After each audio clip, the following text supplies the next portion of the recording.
Saya membuat undang-undang, saya membuat rancangan itu bukan buat saya, tapi buat anak-anak yang besok lusa akan melanjutkan kepemimpinan kita.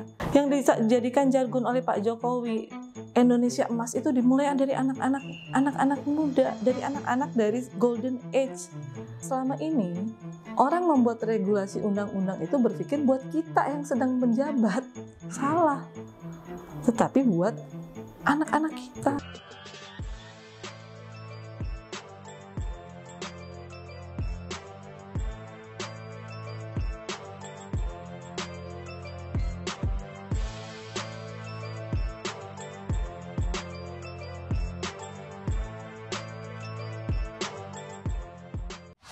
Halo semuanya, muda bernegara. Kali ini kita sedang podcast yang episode 5000. Bukan, 3. Oh, 3. Dikira udah episode ke 5000. Kali ini kita kedatangan tamu yang sangat luar biasa, Bung Motor. Ibu Seli Andriani Gantina sudah bersama kita, seorang anggota DPRI Komisi 8. Komisinya Dunia Akhirat. Tuh, ini komisi Dunia Akhirat ini luar biasa. Biasa di luar. Sebelumnya juga pernah jadi wakil bupati ya? Pernah jadi wakil bupati, PLT Bupati Kabupaten Cirebon. Kabupaten Cirebon. Cuman 11 bulan ya. Nggak lama.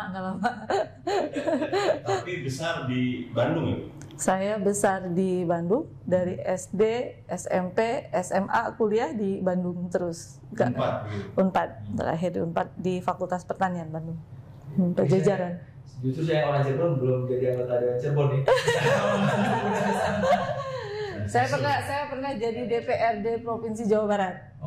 Dua periode tahun 2004 sampai 2009, 2014. Jadi anggota dewan termuda umur 27 tahun udah jadi anggota dewan. Biar menginspiring anak-anak muda Indonesia. Sebelah saya berarti dulu. Oh, Bapak sekarang? Sekarang 26. 26. 1 tahun lagi lah jadi anggota. Jadi kita pengen bincang soal apa yang sebenarnya terjadi di Komisi 8, apa sih kerjanya dan sebagainya. Karena ini anak-anak muda juga mungkin perlu tahu ya, kira-kira yang dikerjakan DPR itu apa aja sih gitu ya. Jadi Komisi 8 ini kan ada Kemenak gitu ya. Kemenak. Ada Kementerian Sosial, ada BNPB, Badan Nasional Penanggulangan Bencana, ada BPKH, Badan Pengelolaan Keuangan Haji, ada Badan Kementerian Pemberdayaan Perempuan dan Pelindungan Anak. Kemudian ada Basnas, ada BWI, Badan Wakaf Indonesia. Ya, urusannya dunia dan akhirat. Jadi Kementerian Urusan Kesejahteraan Sosial. Yang mana sempat rame tuh Bu ya, urusan haji, katanya terbengkalai gitu bisa. Iya. Ibu haji juga kemarin ya? Kemarin saya haji, melakukan pengawasan haji selama 19 hari di sana. Dan memang untuk pelaksanaan penyelenggaraan haji tahun 2023 kemarin boleh terbilang kita mengalami banyak sekali kendala ya, karena memang kendala yang terbesar itu dari pihak pemerintah Saudi Arabia yang memang tidak konsisten melakukan kerjasama dengan pemerintah Indonesia. Kita sudah membayar masair yang sangat tinggi terhadap mereka. Jadi masair itu semacam biaya pajak yang dibebankan kepada setiap jamaah Indonesia, di mana nanti pelaksanaannya itu yang menyelenggarakannya adalah pemerintah Saudi Arabia, khusus untuk penyelenggaraan di Al-Musna. Jadi di Arafah, Mina, Musdalifah. Nah, tapi pada saat pelaksanaannya banyak jemaah kita yang betul-betul terlantar dan tidak bisa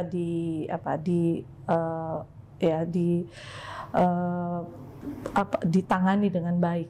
Tapi mudah-mudahan untuk para jamaah yang gugur dan wafat bisa husnul khotimah dan diterima amal ibadahnya oleh Allah Subhanahu wa taala. Ini saya nggak ngomong amin Bu, tapi bisa dukung capres awal. Iya. Tapi kita berdoa saja untuk kebaikan semua ya, supaya Indonesia ke depan bisa mewujud jadi Indonesia emas. Apakah kaget kali ya setelah COVID baru ada lagi gitu Bu? Sebetulnya yang harus kita sepakati ini adalah dari Kementerian Agama sendiri harus betul-betul serius melakukan lobby dengan pemerintah Saudi Arabia, terutama saat melakukan MOU. Jadi kami menilai dari Komisi 8 banyak sekali kekurangan, kelemahan yang mungkin harus diperbaiki oleh Kementerian Agama ke depan saat melakukan kesepakatan dengan pemerintah Saudi, terutama khusus yang tadi penyelenggaraan di Al-Musnah. Yang kedua juga persiapan untuk memberangkatkan para jamaah, karena kita ketahui pada saat kemarin pemberangkatan haji hampir sekitar 35% itu adalah jamaah lansia yang berusia di atas 65 tahun. Dan yang wafat kemarin itu hampir sekitar 700 orang lebih. Dan itu adalah jumlah jamaah yang paling terbanyak setelah 7 tahun kita memberangkatkan haji. Dan ini juga semacam evaluasi yang harus dilakukan oleh Komisi 8 ke depan. Dan di luar itu juga ada banyak sekali juga yang harus kita evaluasi, terutama kaitan dengan akomodasi, konsumsi yang menurut kami juga menjadi temuan, karena ternyata banyak jamaah yang komplain dari pelayanan yang diberikan oleh Kementerian Agama, makanan yang diberikan oleh Kementerian Agama tidak sesuai dengan menu yang harusnya mereka dapatkan. Padahal kalau kita lihat, kalau lansia yang hampir sebagian besar itu adalah usia di atas 65 tahun, harusnya menu-menu yang diberikan kepada lansia ini juga harus disesuaikan kan. Nah, kebanyakannya yang seperti yang kita lihat selama kita melakukan pengawasan, hampir setiap pagi ini menunya adalah orek tempe, teri asin, kayak begitu ya. Nah, ini juga menjadi bahan evaluasi DPR, apakah ke depan nanti kita akan memberikan makanan full atau dalam bentuk uang saja biar nanti jamaah tinggal beli sendiri gitu kan. Tapi ya, ini nanti mungkin yang akan dibahas oleh Komisi 8. Iya kan, jadi sempat ramai itu kan di media sosial ya. Anak-anak muda mungkin ikut mantau Mbak. Iya. Kayak nenek saya kan kemarin haji juga. Oh, berangkat juga ya? Berangkat juga 78 tahun. 78 tahun. Iya, alhamdulillah. Makanya ada yang meninggal apa? Iya, tahu ya. Ini cuma khawatir. Jadi bagi teman-teman yang barangkali neneknya kayak saya kan agak khawatir. Khawatir juga. Tapi ada yang mendampingi?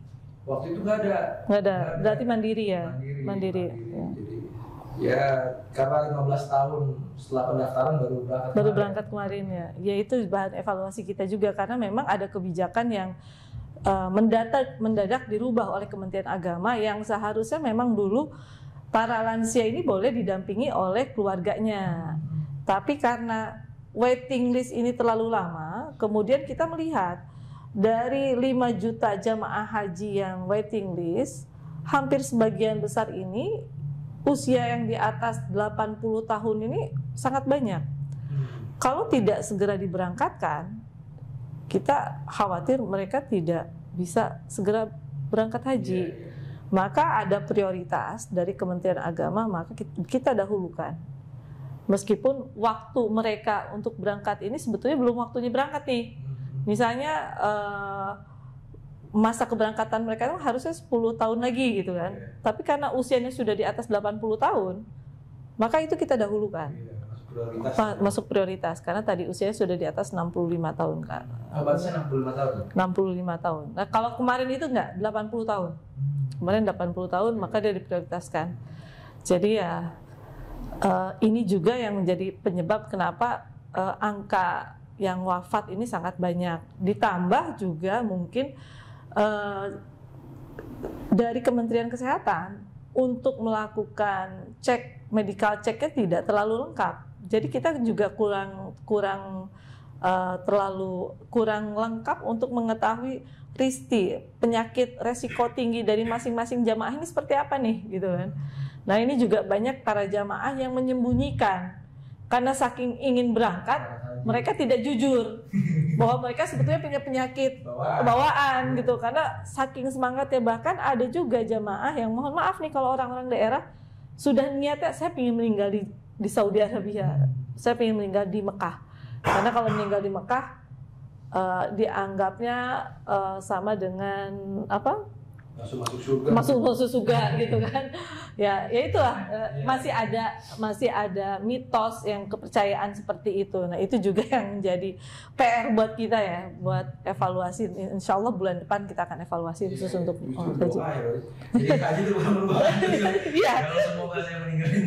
Iya, jadi memaksakan diri untuk berangkat untuk yang lansia ini ya. Jadi memang evaluasi itu bukan hanya untuk pemerintah Saudinya saja, tetapi juga untuk persiapan penentuan jamaah yang akan diberangkatkan pun menjadi PR buat kami. Berat juga ternyata Komisi 8 gitu. Jadi saya bilang kalau orang yang memang ingin mendapatkan barokah masuk aja Komisi 8. Karena nggak ada proyeknya di situ. Urusannya dunia akhirat, urusan orang miskin, urusan perempuan, bencana, agama, adanya Komisi 8 gitu kan. Oh iya, ngomong tentang perempuan Bu. Iya. Ini kan baru disahkan ya, bahkan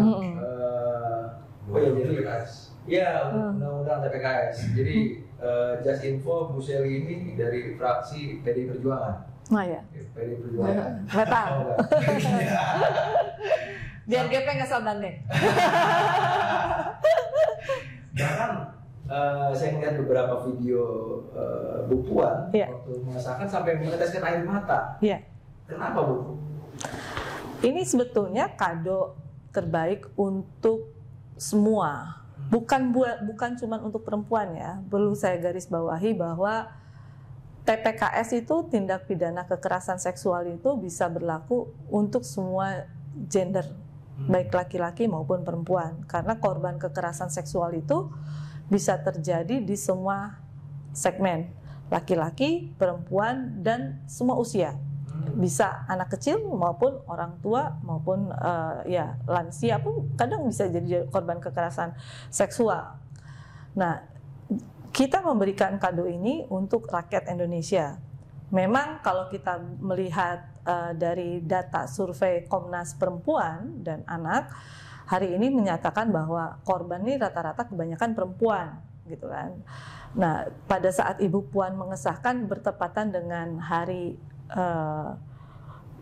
Kartini kan, Hari Kartini. Jadi kita memberikan itu untuk perempuan gitu. Padahal sebetulnya segmentasi undang-undang TPKS ini untuk semua warga Indonesia. Kalau kita berbicara undang-undang TPKS, undang-undang TPKS ini kan dirintis sudah sangat lama. Bukan pada saat hari ini sedang marak tentang kekerasan seksual. Dan itu betul-betul perjuangan yang sangat berdarah-darah buat kami yang ada di DPR. Karena rintisan undang-undang TPKS, sebelum saya jadi anggota DPR RI, saya masih menjadi wakil bupati, PLT bupati. Bahkan sebelum saya jadi PLT bupati pun, saya sudah memperjuangkan undang-undang TPKS. Undang-undang TPKS ini diperjuangkan dari mulai tahun 2001 sampai dengan 2011. Komnas Perempuan itu sudah mencatat ada 15 jenis kekerasan seksual.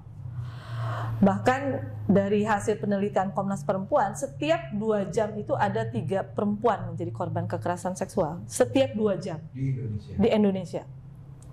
Dari mulai tahun 2001 sampai dengan 2011.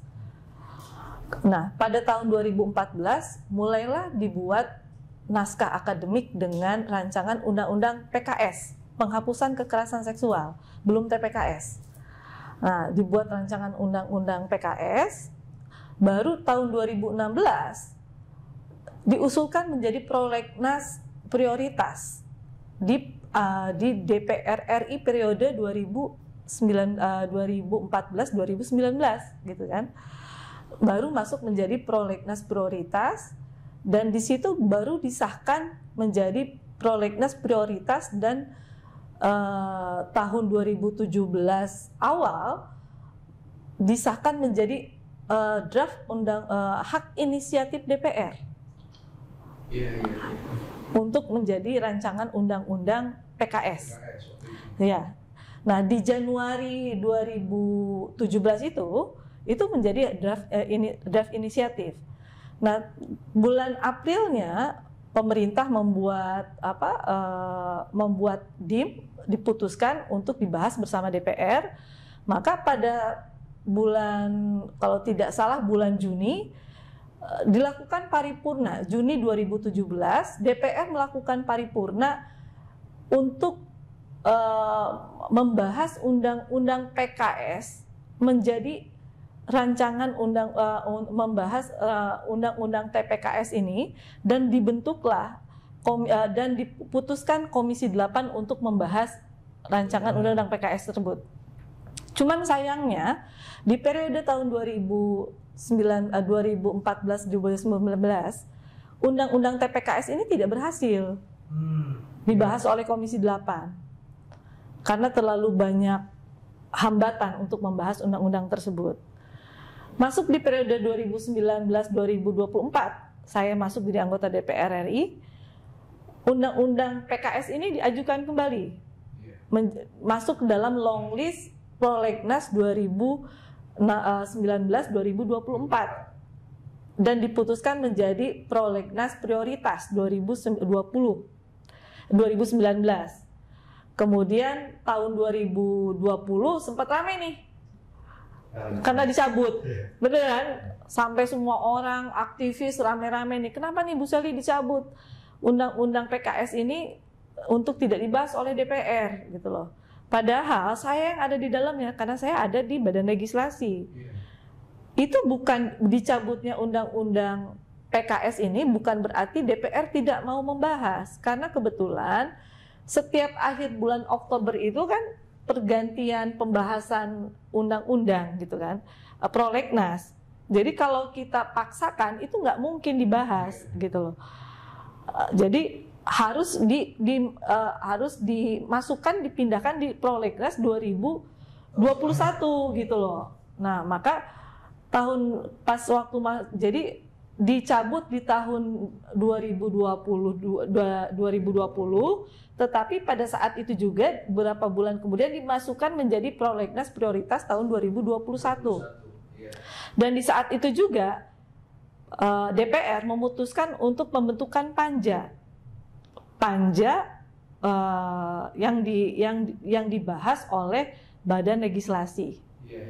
Nah, saya masuk di dalamnya tuh untuk membahas undang-undang PKS tadi.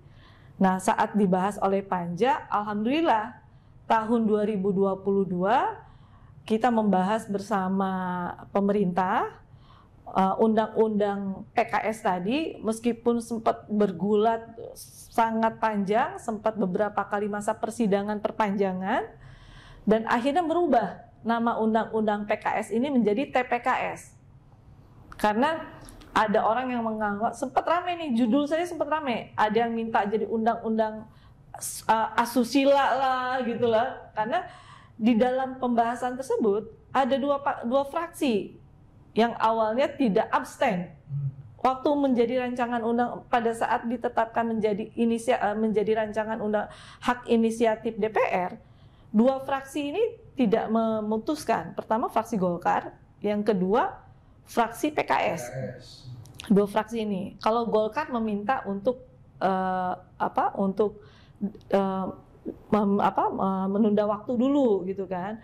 Kalau fraksi PKS dia memang langsung menolak gitu kan. Yang selebihnya menerima. Kalau Golkar itu masih ada catatan kayak begitu. Tapi pada saat perjalanan waktu sampai terakhir itu PKS yang menolak. Gitu. Nah, alhamdulillah di pada saat bulan Mei 2022 DPR akhirnya kita mengesahkan undang-undang tersebut menjadi undang-undang. Perjalanan panjang sampai bertahun-tahun, apa yang menjadi hambatan tersebut? Kita nggak tahu nih. Iya, hambatan yang ada di dalam ini kan kaitan dengan banyaknya sekali klasifikasi KS, kekerasan seksual. Jadi dari yang tadinya 15 KS dikerucutkan menjadi 7 KS, 9 KS, jadi kekerasan seksual. Akhirnya kan kita putuskan menjadi ada 9 KS, ada dari 9 KS tersebut, tapi tidak menutup kemungkinan di pasal berikutnya jenis-jenis kekerasan seksual seperti pemerkosaan, pencabulan, kemudian intimidasi, persekusi, kemudian yang menyangkut dengan intimidasi pelecehan seksual yang menyangkut dengan hutang piutang, dengan money laundry yang menyebabkan money laundry yang menyebabkan kesusilaan segala macam juga ada di dalam undang-undang tersebut. Nah, itu juga akhirnya masuk di dalam undang-undang tadi. Kemudian menyangkut dengan hukuman pidananya, kemudian yang menyangkut dengan judul saja itu juga sempat ramai. Itulah yang menyebabkan kenapa agak lama kita untuk membahas. Kemudian dikaitkan dengan agama. Orang masih menganggap bahwa ini nanti akan bertentangan dengan agama. Padahal sebetulnya agama manapun tidak mengizinkan menyangkut dengan kekerasan seksual. Nah, kemudian menyangkut dengan hukum pidana. Karena pada saat kita membahas undang-undang PKS, masih banyak orang yang menganggap bahwa ini nanti akan bertentangan dengan KUHP, karena sebentar lagi KUHP akan keluar gitu kan. Nah, jadi debat tebalnya di situ tuh. Karena nanti akan ada pasal yang akan bertentangan dengan KUHP gitu kan. Padahal sebetulnya enggak juga gitu kan. Nanti bisa dimasukkan ke situ. Tapi menurut saya bahwa dari sekian banyak dinamika yang ada ini menjadikan pengkayaan buat kita, bahwa ternyata kita bisa memberikan yang terbaik untuk masyarakat dan rakyat Indonesia. Dan yang harus disadari bahwa bonus yang kita berikan untuk masyarakat ini, terutama untuk korban kekerasan seksual, undang-undang kekerasan seksual ini pertama, bahwa kita tidak mengenal restorasi justice. Selama ini kan kalau menyangkut dengan kekerasan seksual bisa diselesaikan dengan musyawarah, berdamai gitu kan. Yang kedua ada yang namanya restitusi, ganti rugi. Korban berhak untuk mendapatkan ganti rugi. Bahkan kalau si pelakunya ini dia tidak bisa membayar ganti rugi, itu bisa diberikan kompensasi yang dibayarkan oleh negara kepada para pelaku, kepada korban. Kemudian di luar itu juga kita juga memberikan hak-hak, dari hak mulai penanganan kepada korban, hak mulai penanganan, perlindungan, pemulihan.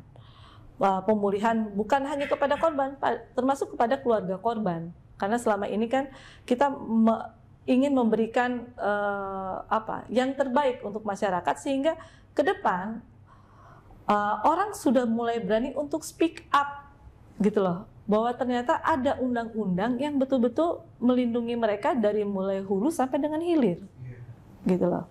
Iya, saya kira ini Bu, karena keterwakilan perempuan di DPR sedikit, hanya 20-30% lah, makanya ini alot gitu. Karena bagi laki-laki mungkin ya bodo amat lah, sebelumnya.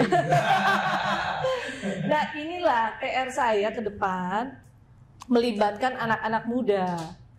Yang tadi kan ini gerakan optimis nih ya. Gerakan optimis terhadap anak-anak muda ini memang harus kita lakukan.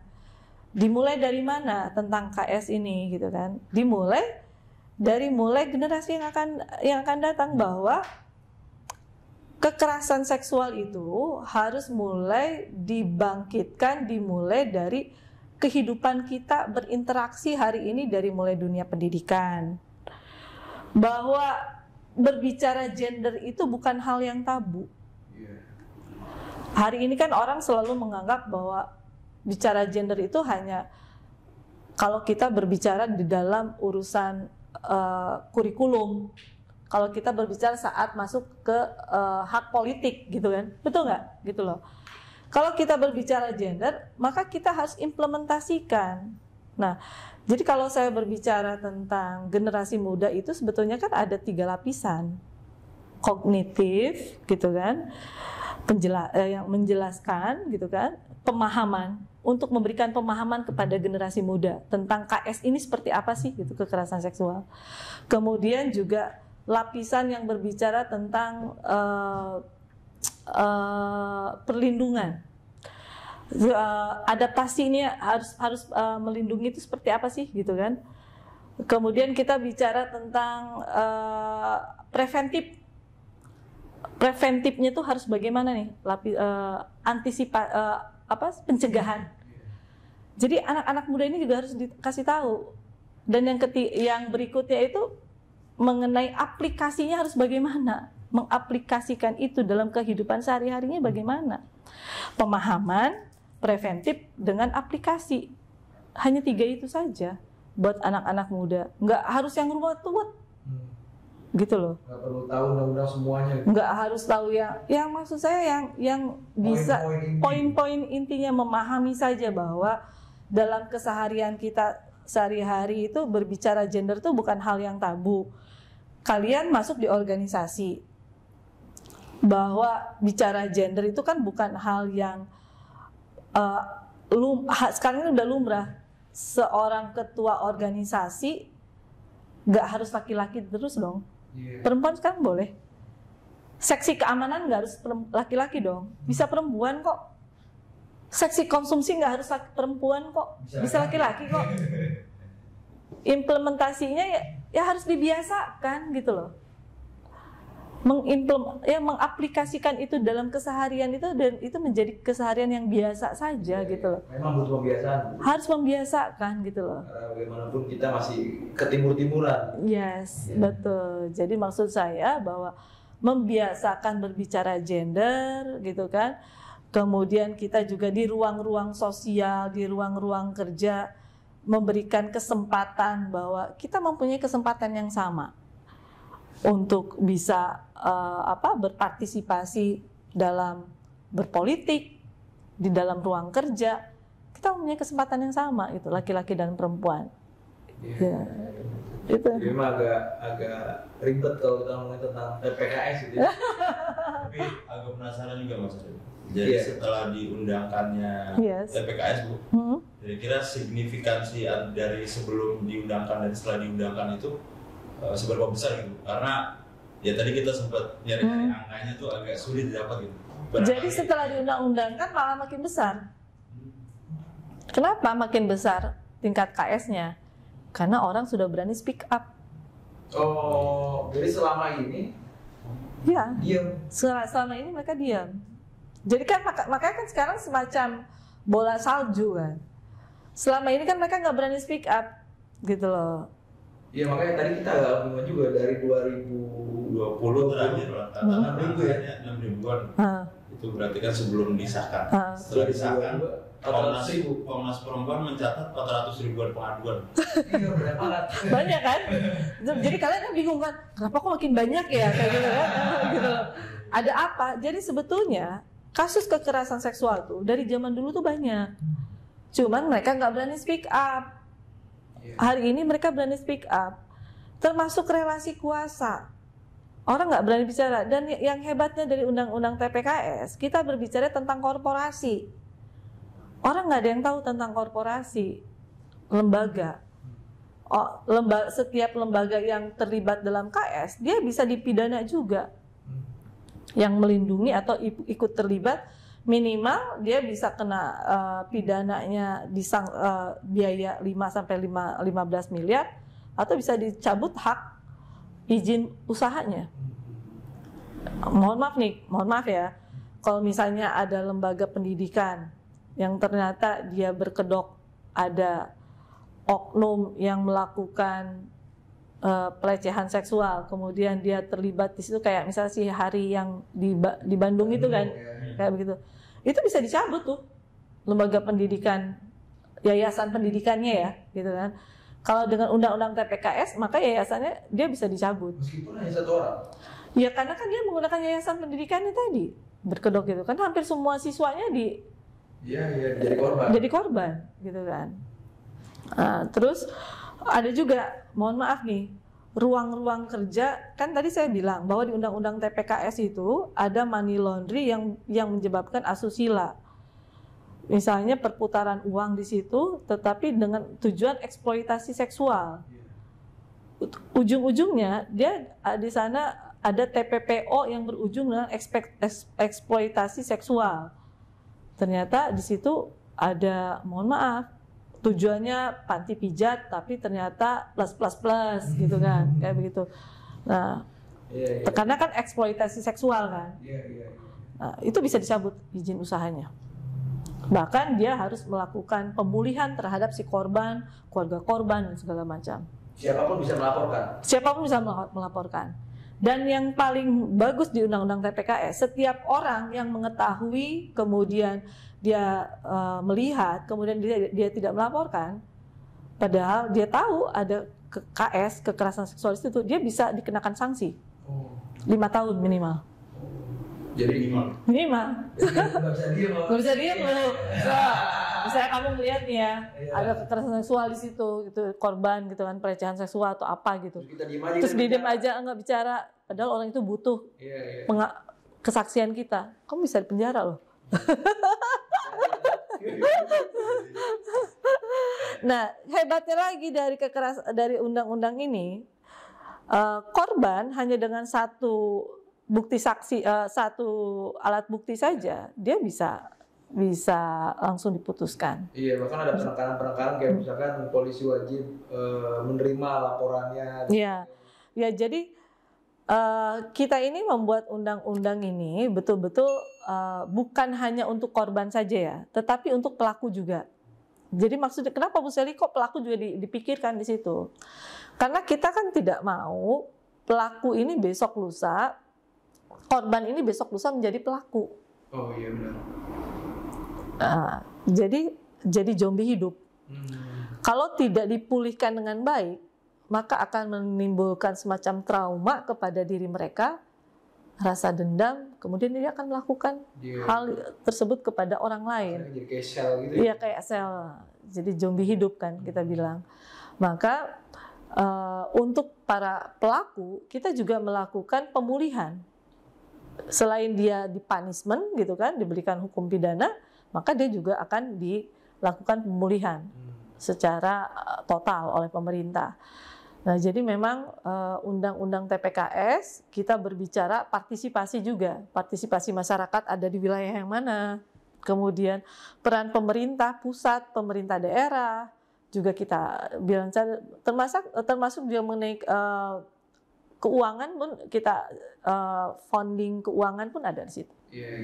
Ini kan semua proses politik ya. Betul. Ya kalau akhirnya kita anak-anak muda dengan ibu tadi 27 tahun aja udah DPR di Jawa Barat ya. Kalau kita anak muda apatis terhadap politik juga. Ya nggak boleh lah. Rugi juga berarti kita, Bu. Ya kan kita ini ingin membangun Indonesia emas. Maka ke depan ini roda estafet akan diberikan kepada kalian. Membangun bangsa ini kan bukan 1 tahun, 2 tahun, dibutuhkan berpuluh-puluh tahun. Maka undang-undang ini dibuat untuk generasi yang akan datang. Termasuk saat ini yang dibahas oleh DPR, oleh Komisi 8 itu rancangan Undang-Undang Kesejahteraan Ibu dan Anak. Kalau kita bicara, apa sih Bu Sally substansi dari rancangan Undang-Undang Kesejahteraan Ibu dan Anak? Itu berbicara tentang 1000 hari kelahiran bayi. Itu bicara tentang 1000 hari setelah kelahiran bayi. Mulai dari kandungan sampai dengan 1000 harinya. Bicara tentang golden age. Dari mulai masa kandungan sampai dengan 2 tahun setelah dia lahir. Bicara tentang Indonesia emas. Nah, kita ingin ke depan itu Indonesia dibangun oleh generasi-generasi yang memang akan membangun Indonesia menjadi Indonesia jaya yang betul-betul diekspektasikan Indonesia yang bagus. Ya kalau anak muda yang diem aja percuma juga. Ya percuma. Makanya kalian-kalian ini gitu kan harus melanjutkan apa yang sudah dibangun oleh kita semua. Gitu. Iya, anak muda taunya soalnya yang udah DPR diem-diem aja nih kerjanya jalan-jalan aja. Gitu-gitu, Bu. Ya. Iya kan? Kalau tidak dipublikasikan ya mungkin persepsi mereka kan seperti itu. Tapi kan nggak seperti itu. Kan setiap anggota DPR itu kan ada pembidangannya masing-masing. Kebetulan saja saya bidangnya di kesejahteraan sosial. Ada juga kan yang di urusan Komisi 4 Pertanian, ada juga yang di urusan Pemuda dan Olahraga, Komisi 10 gitu kan. Ya kalau urusan Komisi 8 ya kayak beginilah urusannya. Dunia akhirat nggak jauh-jauh ya begitu. Jadi kalau misalkan tadi sebelum kita taping itu kan Ibu sempat ngobrol soal banyak politisi itu yang menyasar justru ke mamanya.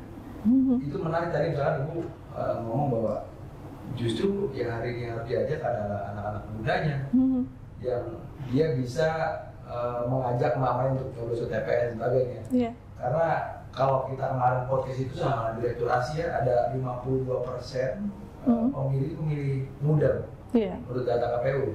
Bayangkan kalau misalnya ya golput misalnya ini cukup signifikan di Indonesia. Jadi gimana cara itu untuk mengajak teman-teman itu? Ya, kalau menurut saya pemilih cerdas itu ya sebetulnya kan anak-anak Gen Z, generasi atau generasi milenial ya. Maka model campaign dan kampanyenya pun yang harus dilakukan oleh pemerintah termasuk oleh partai politik harus disesuaikan dengan model kampanye yang sesuai dengan mereka gitu loh. Nah, golput ini juga bukan hanya dibebankan kepada anak mudanya, tapi juga kita harus menyasar kepada orang tuanya. Pada hari pencoblosan itu juga kita harus tahu tanggal 14 Februari ini bertepatan dengan musim apa? Apakah lagi musim panen atau musim menanam? Kalau untuk di pedesaan. Kalau misalnya musim menanam, saya sangat meyakini bahwa banyak orang-orang di desa lebih baik mereka pergi menanam padi daripada mereka datang ke TPS. Dan perlu kita sadari bahwa banyak juga sumber daya ya. Mohon maaf ya, bukan saya mendiskriminasi bahwa rata-rata lama sekolah masyarakat kita ini yang sisaan dari masa pendidikan itu, masa pendidikan periode Orde Lama itu kan lulusan SD itu masih banyak. Kalau kita berbicara dari mulai Orde Reformasi ke sini, ini kan wajar Dikdas itu kan sudah mulai terpenuhi, sudah mulai pintar semua, generasi milenial mereka semua. Maka yang harus kita lakukan adalah bagaimana anak-anak muda ini justru yang mengajak orang-orang tuanya mereka untuk datang ke TPS gitu loh. Bukan model kita yang mohon maaf yang konvensional seperti dulu. Kampanyenya menyasar kepada orang-orang tua. Kalau kita modelnya kampanyenya menyasar kepada orang tua, misal mohon maaf dengan media televisi, radio, koran, leaflet, pamflet, ya monoton. Cuma dilihat, buang, selesai. Didengar, sekali dengar, selesai. Nggak akan dilihat lagi. Betul kan? Betul. Tapi kalau misalnya kita menyisir ke anak-anak sekolah, model pendidikan cerdas dilakukan oleh pihak pemerintah di sekolah-sekolah, baik itu anak-anak SMP, anak-anak SD, termasuk anak TK pun, buat saya tidak ada masalah. Mereka sudah diajarkan untuk mulai berpolitik, berpendidikan politik, bahwa tanggal 14 Februari itu adalah hari hari pencoblosan gitu loh. Bahwa nanti itu Indonesia akan memilih presiden gitu loh. Jadi hari pemilihan itu dibuat menjadi hari yang riang gembira. Politik itu dibuat menjadi politik yang riang gembira, bukan sesuatu yang menakutkan. Namanya Pesta demokrasi kan? Demokrasi untuk semua. Maka seharusnya ruang-ruang itulah yang dilakukan oleh semua segmen. Hari ini kan banyak nih NGO, kemudian orang-orang yang memang aware terhadap politik cerdas, ya lakukan itu saja di luar partai politik. Daripada mereka menyasar, mohon maaf, melakukan pendidikan politik kepada partai politik. Benar kan? Iya. Sering terjadi di kota-kota besar. Di kota-kota besar, di kabupaten kota, yang dilakukan oleh NGO itu adalah misalnya kaderisasi kepada caleg-caleg anggota DPRD, anggota DPRD kabupaten kota, DPRD provinsi, gitu kan? Atau partai politik. Ngapain? Salah sasaran. Gitu loh. Seharusnya kita libatkan dunia akademisi, dunia usaha, untuk terlibat di dalam meningkatkan partisipasi tadi gitu kan, bergunakan dunia pendidikan tadi. Mereka masuklah di TK, PAUD, SD, SMP gitu kan, membuat pesta demokrasi ini menjadi menarik, sehingga pada saat masuk ke tanggal 14 Februari itu justru anak-anak mereka yang ngajak ibu bapaknya ke TPS gitu loh. Ada ini apa namanya, perayaan gitu loh. Jadi bukan dibalik, ibu bapaknya ngajak anak-anaknya berlibur gitu loh. Ayo tanggal 14 karena libur nih, kita pergi jalan-jalan mana gitu kan. Kebanyakan kayak begitu kan. Lumayan kan 1 hari libur gitu kan. Jadi dibalik, sekarang anak-anaknya yang ngajakin, ayo mah kita pergi ke TPS gitu kan. Setelah itu mereka mau kemana, karena kan dibuat pesta demokrasi kayak begitu. Ya, ini jarang ada gagasan yang seperti ini. Biasanya ya orang nggak berpikir tentang 5 tahun pasca pemilihan gitu, ya kan? Dia nggak bodo amat lah, toh nggak ada efeknya juga buat saya. Ternyata ya nggak sekecil itu dan nggak segampang itu. Mungkin berdampak di tetangga kita, ya atau betul. Di kota lain sebagainya. Jadi kan model kampanye kan ke anak-anak TK tuh yang muda-muda aja, calon presiden, calon wakil presiden gitu kan. Ke anak-anak TK kan kita bicara tentang presiden dan wakil presiden aja, nggak usah bicara DPR RI, bener kan? Nggak pas. Jadi mereka ngajak ibu bapaknya, ayo mah kita pilih calon presiden gitu kan. Ke anak SD kita mulai ningkat nih, anggota DPR atau apa, SMP bicara yang mana. Karena kan kalau buat anak SD itu yang dia anak TK dan anak SD kan taunya presiden dan wakil presiden. Gitu kan. Jadi maksud saya kita mulai mencerdaskan mereka bahwa di tanggal itu adalah pesta demokrasi. Gitu. Ya harus dirayakan semua orang. Dirayakan oleh semua tanpa kecuali. Iya. Gitu. Ya itu mungkin barangkali akhirnya banyak juga anak-anak di bawah saya rata-rata. Dia bahkan nggak tahu menteri itu siapa, ya kan? Presiden siapa. Zaman dulu kita ya, Iya. kalau bisa hafal menteri tuh, wow, kayaknya udah paling pintar ya. Menteri agama siapa, menteri ini siapa, dites satu-satu kan. Orang kan sekarang nggak tahu menteri agama aja nggak dites kan, kayak begitu. Kira-kira ngajarin, oh ini logo partai PDI, logo partai Gerindra apa tuh? Kalau itu kan segmentasinya nanti kan berbeda. Tapi kalau buat saya bahwa ada ruang-ruang cerdas lah yang harus dilakukan oleh pemerintah ya, dengan melibatkan media gitu loh. Media ini kan ada media mainstream, media cetak, ada media elektronik gitu kan. Kemudian libatkan juga partisipasi publik dan mohon maaf ya semacam artis-artis yang memang yang non partisan gitu loh. Jadi memang sepertinya pesta demokrasi kita ini beda dengan di luar negeri ya, nggak seheboh election yang di luar lakukan gitu.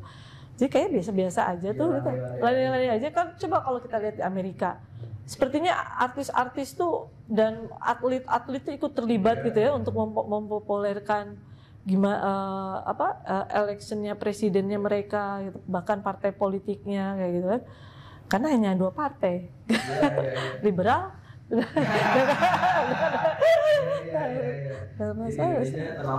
Tenang-tenang aja kan. Itu kan yang selalu digabungkan, kita nggak boleh ini, kita harus tenang, ya ini diwujudkan ketenangan. Ya sebetulnya kan menarik juga. Oh ya, tapi ya kita serahkan kepada pemerintah. Tapi selaku anggota DPR RI pasti punya cara triknya masing-masing lah. Saya yakin mereka punya trik untuk bisa meningkatkan partisipasi di daerah pemilihannya masing-masing, dan saya harap sebetulnya bukan kepada partai politiknya saja, tetapi kepada kepala daerah yang ada di daerahnya masing-masing juga punya inovasi-inovasi yang bisa meningkatkan partisipasinya. Iya. Jadi ini terakhir. Harus optimis ya. Optimis. Indonesia harus lebih baik. Oke.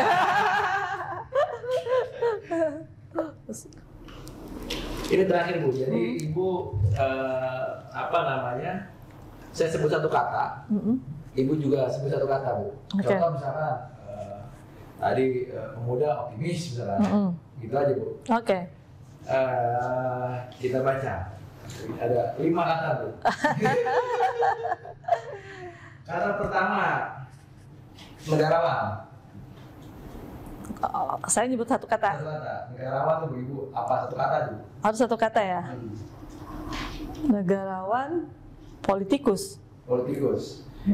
Pemimpin. Pemimpin, jujur. Anak muda. Hebat. Hebat. Pemilu 2024. Bersih. Satu lagi, PDI Perjuangan. Menang. Aduh, ini menarik nih. Oke, sudah kali ini terima kasih atas waktu dan kesempatannya. Sama-sama, Mas Arif. Iya. Semoga kawan-kawan di podcast ini bisa menjadi lebih cerdas. Ya, amin. Kita bisa saling menularkan ilmu. Terima kasih udah diundang di sini. Iya. Saya bersyukur ternyata masih banyak anak-anak generasi muda yang punya keinginan untuk membangun bangsa ini. Top. Sukses terus ya. Amin. Okay. Ini aku bukan presiden juga, amin. No ya, no. Bukan lo ya, gue bukan di situ ya. Beda capres. Beda capres. Ini kalau misalnya Ibu mau menyampaikan sesuatu juga apa, Bu? Ibu kan pengen nyalon lagi ya? Saya insya Allah mencalonkan lagi di 2024. Doakan mudah-mudahan ke depan siapapun yang terpilih adalah pemimpin-pemimpin yang amanah, istiqomah, dan mempunyai jiwa leadership yang betul-betul bisa dipertanggungjawabkan. Doakan pula calon presiden kami yang diusung oleh partai saya, Pak Ganjar Pranowo, bisa terpilih dan saya bisa mendampingi Pak Ganjar di DPR RI 2024. Terima kasih banyak. Wassalamualaikum warahmatullahi wabarakatuh. Merdeka!